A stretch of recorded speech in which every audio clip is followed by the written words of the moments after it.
बहस पिछली तारीख पे हुई थी, उसकी बुनियाद पे आज अदालत ने बुनियादी नौइयत के सवालात अटॉर्नी जनरल साहब से किए कि जो ट्रायल जेल में करने का फ़ैसला हुआ, ये फ़ैसला किसका था, क्या मुहर्रिकात थे, इसमें कानून के जो तकाज़े हैं वो बिल्कुल मुख्तलिफ हैं। जो बज़ाहिर प्रोसेस नज़र आया, जिस तरह फ़ाइल चली, वो नज़र ये आता है कि आइन और कानून के बिल्कुल बरखिलाफ़ हुआ। ये इंतज़ामिया का फ़ैसला नहीं हो सकता कि किसको काल कोठरी में आपने ट्राई करना है। ये एक बुनियादी हक़ है हर मुल्ज़िम का कि उसकी जो ट्रायल है, उसके ख़िलाफ़ जो मुकदमा है, वो खुली अदालत में चले, जहाँ मीडिया हो, आम लोग हों, ख़ानदान हो, लोगों को नज़र आए कि जज के तेवर क्या हैं, गवाहान क्या कह रहे हैं, क्या सवाल जवाब हो रहा है, क्या इल्ज़ाम लगाया जा रहा है, क्या शहादत पेश की जा रही है। ये एक बुनियादी आइनी तकाज़ा है और इसी बात पे इसरार किया आज अदालत ने और पूछा कि ये सब कुछ जो है जब एक बुनियादी आइनी तकाज़ा है तो आप इसको इरेगुलरिटी कह के कैसे टाल सकते हैं। आप कैसे कह सकते हैं कि आज दिन तक जो कार्रवाई हुई है, जिसमें चालान का पेश करना शामिल है, जिसमें चार्ज फ्रेम होना शामिल है, ये तमाम चीज़ें क्या बच सकती हैं अगर अदालत इस नतीजे पे पहुँचे कि जेल के अंदर जो कुछ किया गया, जिसमें 2 लोग 4 लोग एक छोटे से कमरे में मौजूद थे और उनकी मौजूदगी में यह तमाम कार्रवाई हुई, इस कार्रवाई को कैसे बचाया जा सकता है। बताया ये गया कि कल गालिबन काबीना ने कोई नया फ़ैसला किया है, कोई नई सैंक्शन दी है। अगर ये फ़ैसला कल हुआ है तो फिर कल से पहले की जो तमाम कार्रवाई है, उसको कैसे बचाया जाएगा। इस सब के पेश नज़र अदालत ने मुनासिब समझा कि अडयाला में जो ट्रायल जारी है, जो मुकदमा जारी है, उसकी कार्रवाई को रोक दिया जाए। एक और बहुत बुनियादी हमारी इस्तदाद थी, आज अदालत ने उस तरफ भी इशारा किया कि जो जज साहब मुतय्यन किए गए हैं ऑफिशियल सीक्रेट्स एक्ट के तहत ट्रायल करने के लिए, उनकी तकर्री का फ़ैसला किसने किया? किसने चुना पाकिस्तान के हज़ारों जज साहिबान में से इस एक शख्स ने या इन जज साहब ने ये ट्रायल मुनक्किद करनी है? ये सवाल भी आज अदालत ने अटॉर्नी जनरल के सामने रखा। नेशनल जुडिशल पॉलिसी मेकिंग जो कमेटी है, उसके फ़ैसले हैं कि इस नौइयत के जो मुकदमे हैं, जहाँ स्पेशल अदालतें कायम की जाती हैं, फ़ैसला अदालत का होना चाहिए, हाई कोर्ट का होना चाहिए।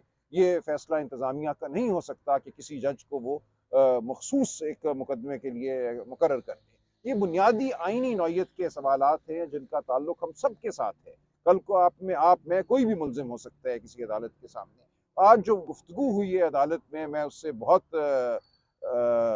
मुतमईन हूँ। अदालत पे मुझे फ़ख्र है कि इस बुनियादी नौइयत के जो मामलात हैं, जो तकाज़े हैं आइन के, उनको सामने रखा गया और हुकूमत से जो सवालात किए गए हैं, वो इसी ज़िमन में बुनियादी नौइयत के हैं और जो जवाब परसों आएगा, उसको हम देखेंगे, उस पे मज़ीद बहस होगी, लेकिन तब तक कार्रवाई रुक गई है और उससे आगे भी मुझे गुमान होता है कि मामलात अब आइन और कानून के मुताबिक चलेंगे। क्या अडयाला में जो कार्रवाई हो रही है वो रोक दी गई है? बिल्कुल रोक दी गई।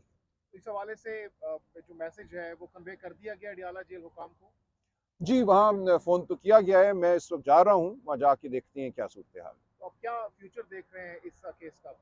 आज की कार्रवाई के बाद आप? देखिए, फ्यूचर जो भी हो कार्रवाई आइन और कानून के मुताबिक होनी चाहिए। जहाँ तक केस की जुज़ियात का ताल्लुक है, मेरा अपना नुक्ता नज़र इस हवाले से ये है, ये कुछ भी केस नहीं है। जब ये कार्रवाई खुली अदालत में चलेगी, तो आप सब देखेंगे कि मुकदमा है क्या? उसमें क्या गवाही है, क्या इल्ज़ाम है, क्या शहादत है, वो सब चीज़ खुल के आपके सामने आ जाएगी। आज दिन तक तो आपको इल्म ही नहीं है कि अदालत में हो क्या रहा है, इल्ज़ाम क्या है। काइंडली ये बता दें, क्या इससे पहले किसी भी मुल्ज़िम या मुजरिम का जेल ट्रायल नहीं हुआ? हुए हैं, लेकिन उनके बड़े लवाज़मात हैं। देखिए, ऐसे नहीं हो सकता कि हुकूमत एक दिन फैसला करे कि हमने जेल ट्रायल करना है। कानून में एक तरीक़ा-ए-कार दिया गया है और उस तरीक़ा-ए-कार को अब हमने आइन की रोशनी में परखना है। आइन के जो तकाज़े हैं, उनके हवाले से भी मज़ीद अदालतों की रहनुमाई सामने आ चुकी है। अब उस सब को सामने रख के हमने देखना है कि यहाँ जो फैसला किया गया जेल ट्रायल का, वो क्या आइन के तकाज़ों के मुताबिक था या नहीं था। क्या मान अकरम राजा साहब ये बताइएगा, अब तक की जो कार्रवाई हुई है उसका क्या बनेगा? ये हो सकता है इस कार्रवाई को हज़फ कर दिया जाए। ये बात आज हुई। अदालत ने अटॉर्नी जनरल से ये सवाल किया कि अगर हम इस नतीजे पे पहुँचे कि आज दिन तक जेल ट्रायल जो है कानून के मुताबिक नहीं हुई, तो फिर इस कार्रवाई का क्या होगा? ये सवाल उन्होंने अटॉर्नी जनरल साहब के लिए छोड़ा है। सर ये बताइएगा, ये जो जेल ट्रायल को सस्पेंड किया गया है, ये कब तक सस्पेंड रहेगा? देखिए, डेट परसों की है। परसों हमें उम्मीद है कि मुकदमे का हतमी फ़ैसला हो जाएगा। उस दिन अगर हतमी फ़ैसला ये होता है कि जेल ट्रायल आज दिन तक दुरुस्त नहीं हुई, तो फिर जो उसका नतीजा है वो सामने आ जाएगा। आज तक जो कार्रवाई हुई है वो शायद बचाई ना जा सके। तो जो काबीना ने मंजूरी दी थी, वो आइंदा के लिए होगी ना, उस काबीना की मंजूरी को भी देखेंगे कि उस मंजूरी को देते हुए काबीना ने किन मुहर्रिकात को, किन बातों को मद्देनज़र रखा। अभी सर आप पटियाला जेल जा रहे हैं, तो लाइक आगे क्या स्टेप उठाने जा रहे हैं, बताइएगा सर। खान साहब से देखिए, अभी मुलाकात मुशावरत करेंगे, आज की जो कार्रवाई है इस हवाले से गुफ्तगू करेंगे, मज़ीद जो मुकदमात हैं उस हवाले से बात करेंगे। ज़ाहिर है ये एक वकील और मौक्किल का मुकालमा होगा। और अब भी ताज़ा तरीन जो सूरत है, शेर अफजल मरवत साहब और हामिद खान साहब के दरमियान कुछ इख्तलाफात की खबरें नहीं, सामने आ मुझे रही हैं। नहीं है इस बारे में, मेरा शुक्रिया जी, थैंक यू।